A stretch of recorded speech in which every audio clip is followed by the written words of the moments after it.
Ủa hôm nay đưa tủ điện lên anh? Dạ sai. Hôm nay đưa cái tủ này lên hả? Dạ dạ.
Bây giờ cái bên ngoài chậm đúng không? Cái kênh ngoài ở dưới này này.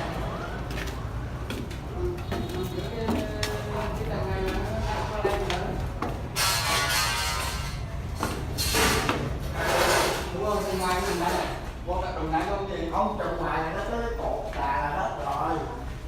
Còn này trồng bên trong là từ đây nè. Bên trong là từ đây là đi thẳng đây đúng không? Thẳng đục đây nè đúng không?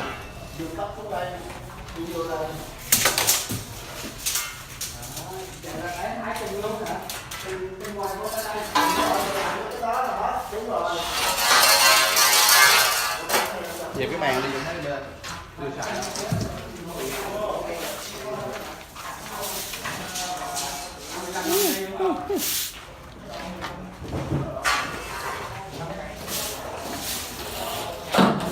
Nước ảo tỉnh tự giống cái chú là gì nè.